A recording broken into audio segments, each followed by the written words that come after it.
ठाकुर जी की कृपा हुई और भगवान की ओर बढ़ गए, झांक के नहीं देखे उधर, भगवान के प्रेम में वो जो आसक्ति पत्नी में थी वो आसक्ति भगवान में कर ली। हो गया, बस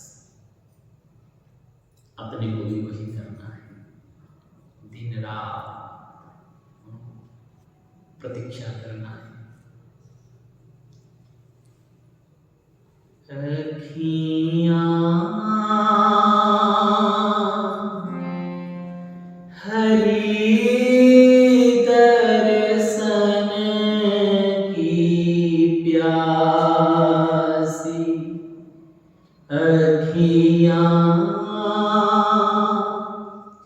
हरि दर्शन की प्यासी।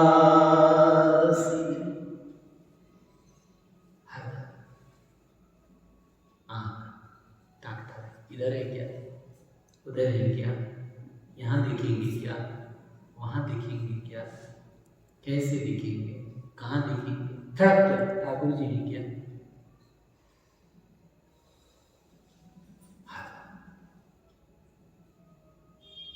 दरस बिन दुख न लागे,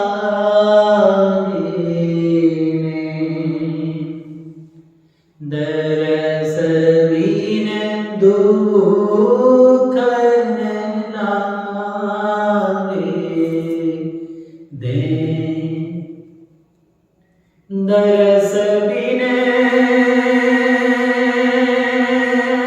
दुख न लागे, दरस बिन दुख न लागे,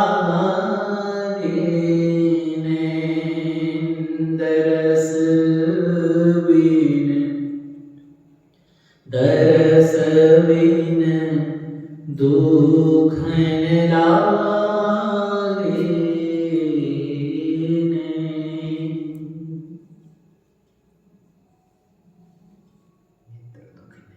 दुखने लग जाता, और कुछ उनके अलावा और कुछ भी दिखाई दे तो चुभी चुभी वो स्थिति होता है, कुछ अच्छा नहीं लगेगा।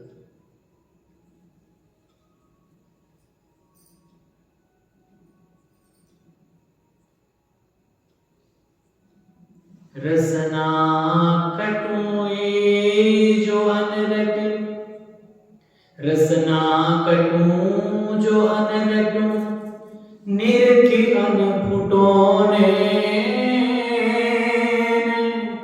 श्रवण फुटो जो अनसुनो,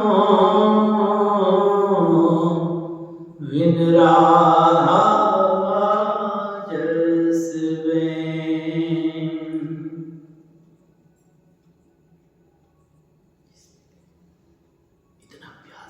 जैसे एक बार एक व्यक्ति श्री ठाकुर रामकृष्ण परमहंस जी के पास गए, उन्हीं के ही सत्संगी थे, प्रेमी थे। बोले महाराज जी, परमहंस जी, हमें भगवान का दर्शन करना है, बताइए कब होगा दर्शन, क्या करने से होगा दर्शन। तो परमहंस जी उनको कुछ उत्तर दिए नहीं, वो समर्थ महापुरुष होते हैं। उनको बोले भाई चलो पहले गंगा स्नान करके आते हैं, फिर बताएंगे। गंगा जी ले गए, वहीं कलकत्ता में गंगा जी हैं, ले बोले चलो एक साथ स्नान करते हैं।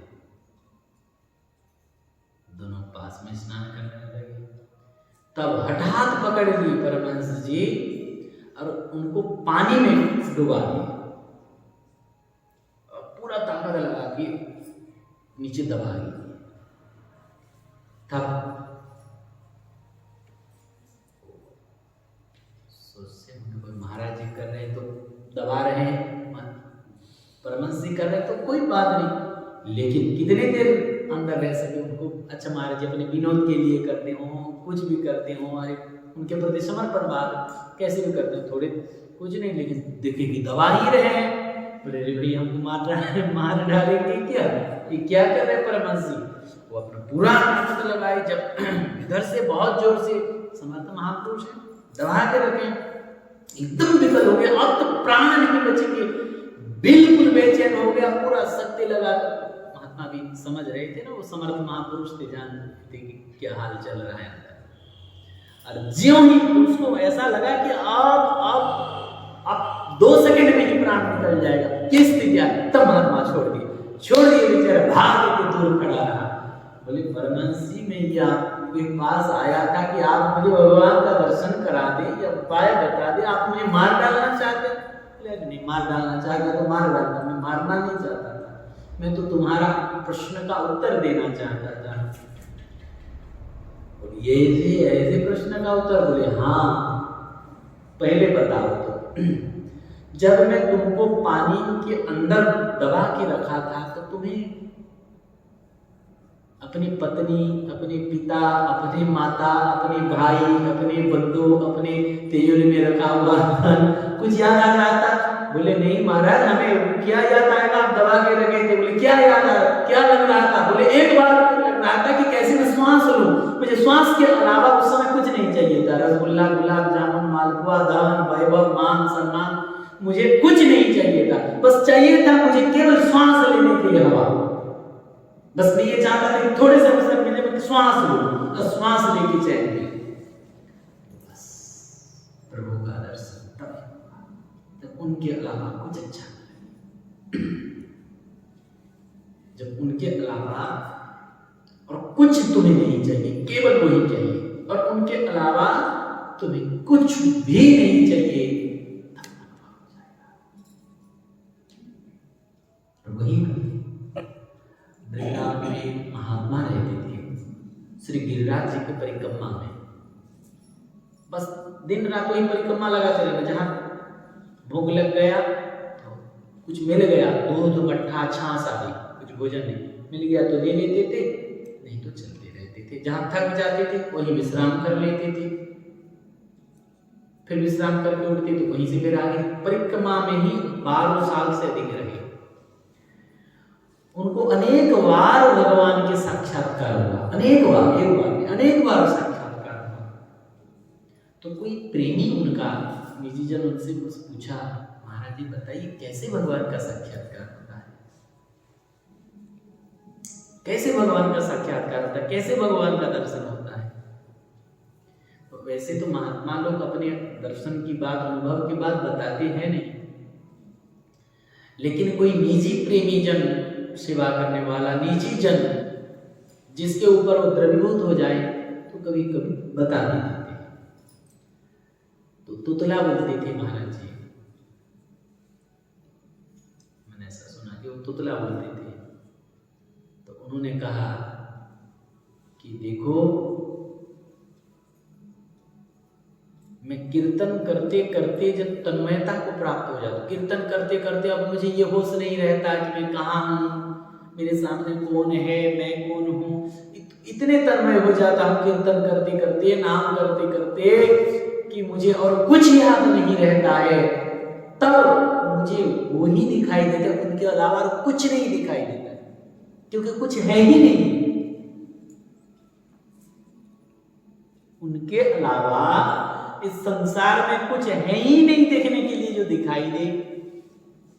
अलक्षम दिखाई नहीं देते, लेकिन सर्वभूतानां अंतर वही नवस्थितम, सबके भीतर वही है और सबके बाहर भी वही है। उनके अलावा कोई है नहीं, कुछ है नहीं, वही बस वो भूख जग जाए, वो प्यास जग जाए, चाहिए वही चाहिए। चाह कैसे? सच्ची चाह। सच्ची चाह क्या है? बोले उनके अलावा और कुछ न चाहना, वो है सच्ची चाह। वो कैसे होगा? अंतःकरण निर्मल होने से होगा। अंतःकरण निर्मल कैसे होगा? हरिनाम राम नाम लेने से, कृष्ण नाम लेने से, राधे नाम लेने से वो अंतःकरण निर्मल हुआ। इसके बिना काम नहीं बनने वाला। इसकी सतत भगवान नाम का आश्रय ले, प्रभु नाम का आश्रय ले, यही उपाय है।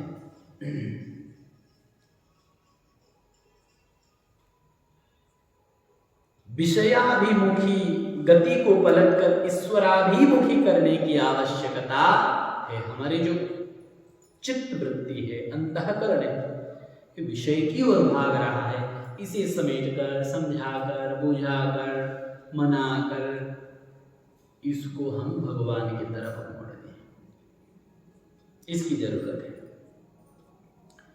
इसके लिए दो उपाय हैं, विषयों का स्वरूप से त्याग और विषयों की आसक्ति का त्याग। विषयों के स्वरूप का त्याग और विषयों की आसक्ति का त्याग, इसकी चर्चा हम लोग कल श्रवण करेंगे। आज ठाकुर जी के चरणों में हम अपनी वाणी को अर्पण करते हुए आइए तो हर भगवान के नाम लेते हैं।